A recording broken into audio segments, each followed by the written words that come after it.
Assalamualaikum warahmatullahi wabarakatuh. Bismillahirrahmanirrahim. Alhamdulillahirabbil alamin wala 'udwana illa 'alal zalimin. Assalatu wassalamu ala asyrafil anbiya wal mursalin sayyidina wa nabiyyina Muhammadin wa ala alihi wa ashabihi ajma'in wa ba'du. Jamaah rahimakumullah, kita panjatkan puji syukur kehadirat Allah Rabbul Jalil, salawat taslim kita sanjungkan pada Rasulullah sallallahu alaihi wasallam, rasul rahmatan lil alamin. Jamaah rahimakumullah, suatu ketika ada seorang raja yang pada saat itu dia membawa bala tentaranya ingin menyeberangi sungai. Sungai tersebut tentunya bukan berarti kemudian dalam keadaan dalam, tetapi dangkal. Ketika mau menyeberangi, sang raja berkata kepada bala tentaranya, "Wahai bala tentaraku, kita akan melewati sungai yang cukup panjang. Kalian tentunya nanti di sana akan menginjak sesuatu selama menyeberangi sungai tersebut. Ambillah apa yang kamu mau, apa yang kamu inginkan, apa yang kamu injak. Tapi kalau kalian tidak berkenan, tidak usah mengambil apa-apa." Maka menyeberanglah di malam hari itu. Di antara bala tentara yang dibawa menyeberangi sungai tersebut, ternyata menjadi 3 kelompok atau 3 golongan. Golongan yang pertama adalah dia berpikir bahwa ya untuk apa mau ngambil barang yang kita injak, paling isinya cuma batu, tidak ada perlunya, tidak ada artinya, mungkin hanya memberatkan beban saja. Maka kelompok ini dia berarti sampai selesai menyeberang dia tidak membawa apa-apa. Sedangkan kelompok yang kedua ada yang mengambil tetapi dia hanya sekedar mengambil saja, karena ada titah dari sang raja bahwa silahkan kalau mau ngambil, kalau berkenan, sehingga seadanya mengambil. Ini ya kelompok yang kedua. Kemudian kelompok yang ketiga, dia rajin, setiap injakan, setiap menginjak apapun yang dia rasakan, kemudian dia ambil, kemudian dia masukkan. Dia tidak tahu apa yang diambil, semuanya dimasukkan ke dalam beban yang ada di dalam dirinya, yaitu kantongan yang ada pada dirinya. Maka sesampainya di seberang dari sungai tersebut, semuanya sudah berkumpul. Raja kemudian istirahat sejenak dan berkata kepada bala tentaranya, "Wahai bala tentaraku, adakah di antara kalian yang membawa atau mengambil barang yang saya anjurkan, yang saya usulkan tadi?" "Ada, wahai tuan." "Ada juga." "Kami tidak mengambil, tuan." Ada yang satunya, "Kami mengambil hanya sekedarnya, tuan." "Nah, baiklah kalau begitu, silakan sekarang buka apa yang kalian bawa tadi dan apa yang ada di dalamnya." Maka subhanallah jamaah rahimakumullah, begitu menyesalnya orang yang tidak mengambil, bala tentara yang tidak mengambil apapun pada saat itu.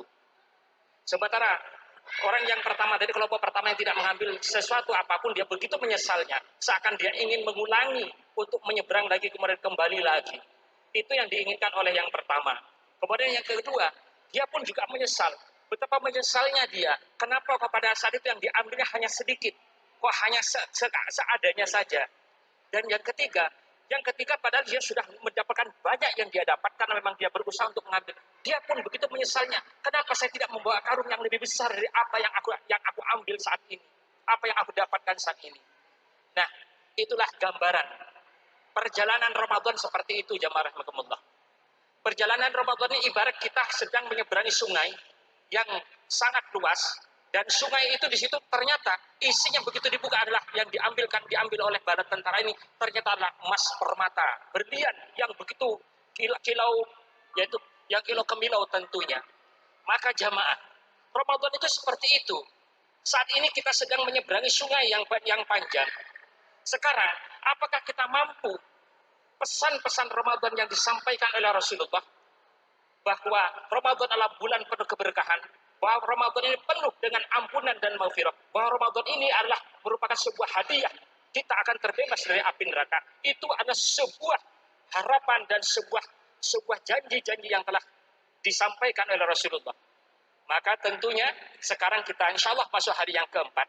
Manakala kita selama 1 hari, 2 hari, 3 hari ini tidak mampu mengambil emas mutiara yang di dasar sungai tadi, Maka sekarang upayakan. Apa yang dimaksud dengan emas mutiara itu? Emas mutiara itu adalah segala bentuk amaliyah Ramadan. Tentunya di antaranya qiraatul Quran, tentunya infak sedekah, tentunya di dalamnya ada yaitu qiyamul lail, bahkan tentunya di dalamnya juga ada sikap saling tolong menolong, ibadah ghairu mahdhah yang lainnya yang tentunya sangat mendukung untuk kita bawa nanti ketika setelah kita menyeberangi sungai yang begitu luas ini. Nah, jamaah rahimakumullah.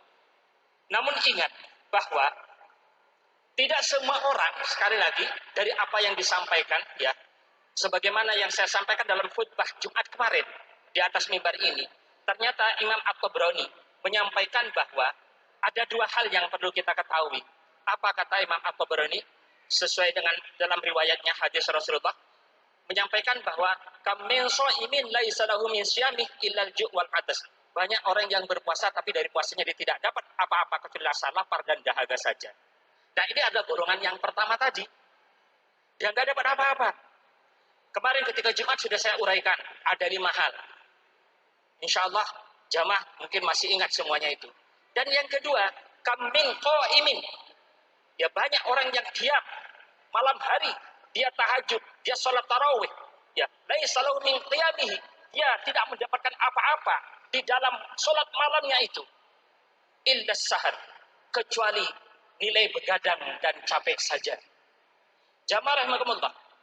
Dalam riwayat yang lain, suatu ketika Rasulullah menceritakan bahwa pada malam hari itu ya, pada malam hari malaikat-malaikat akan turun ke langit dunia, yaitu ke bumi ini untuk mencari orang-orang yang ahli ibadah, yang ahli sholat malam. Nah, selalu dicari dan mereka malaikat ini membawa catatan. Oh, ada namanya ustadz ini, atau mungkin hamba ini dan sebagainya. Mungkin apalah ya, mungkin semuanya dicatat oleh malaikat ini. Suatu ketika, malaikat ini ada di sebuah pemukiman penduduk. Kemudian duduk di pinggir sumur. Maka si tuan rumah yang punya sumur ini tiba-tiba keluar. Dia dengan berupaya untuk mengambil air wudhu dan untuk melaksanakan sholat malam. Maka ketika itu orang yang punya rumah ini kemudian kaget melihat ada orang yang duduk di pinggir sumur itu. Kemudian ditanya, wahai fulan, siapakah gerangan engkau kok duduk di pinggir di dekat sumur ini? Apakah engkau hendak ambil air wudhu? Maka si fulan ini mengatakan, tidak, saya hanya ingin saya istirahat karena saya memang saat ini sedang berjalan di muka bumi ini kemana saja aku mau, katanya. Terus ditanya lagi, siapakah gerangan engkau? Aku adalah malaikat Allah yang Allah utus untuk mencatat orang-orang yang mau sholat malam. Nah, apakah pada saat itu si tuan rumah ini berkata, wahai malaikat, adakah namaku di dalam catatan bukumu yang saat ini aku pun akan melaksanakan sholat tahajud? Maka begitu dibuka buku ini, ringkas cerita begitu dibuka, ternyata tidak ada nama anak ini, nama orang yang punya rumah ini tidak ada. Maka pada saat itu yang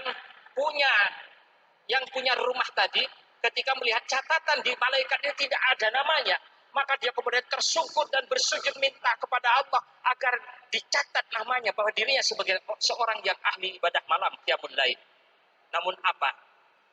Namun malaikat berkata, sungguh Allah telah menyampaikan kepadaku, engkau memang ahli tahajud, engkau memang ahli qiyamul lail, bahkan engkau menembus dinginnya cuaca seperti ini hanya untuk mengambil air wudhu untuk ta'abbud kepada Allah Subhanahu wa taala. Tetapi Allah melarangku untuk mencatat namamu. Lalu dengan nangis yang terseduh-seduh tadi, kemudian bertanya, kenapa gerangan malaikat kok aku diperlakukan demikian? Maka malaikat ini berkata, wahai fulan, sungguh Allah Subhanahu wa taala tidak berkenan kepada orang yang qiyamul lail, tetapi dengan maksud untuk membanggakan dirinya sendiri. Apa maknanya membanggakan diri sendiri? Yaitu dia merasa bangga dengan sholat malamnya, kemudian dia merasa lebih baik dari orang lain, dia bahkan kemudian sering pamer ria dengan sholat malamnya, dia kemudian mengatakan merasa bahwa dirinya adalah lebih baik daripada orang lain. Pada malam hari ini kayaknya cuma di masjid ini cuma saya tok yang sholat malam. Nah, perasaan-perasaan seperti itulah jamaah rahmatullah. Maka sholat malamnya Allah tidak akan pernah mencatatnya, tetapi dia tergolong orang yang hanya begadang saja. Na'udzubillah. maka qiyamul lail pun, sholat ataupun sholat malam, sholat tahajud dan sebagainya. Ayo kita tanamkan, jangan mengharap apa-apa kecuali hanya ridho Allah Subhanahu wa taala. Ramadan kesempatan yang paling bagus. Begitu juga puasa yang kita tunaikan. Jangan sampai mendapatkan kesia-siaan hanya lapar dan dahaga. Mari kita tingkatkan ibadah kita dengan sebaik mungkin. Semoga Allah Subhanahu wa taala mencatat amal ibadah selama bulan Ramadan ini sebagai amal yang soleh, makbul dan mabrur di sisi Allah Subhanahu wa taala. Amin ya rabbal alamin. Demikian yang bisa kami sampaikan. Terima kasih. Wallahul muwaffiq ila aqwamit thoriq. Wassalamualaikum warahmatullahi wabarakatuh.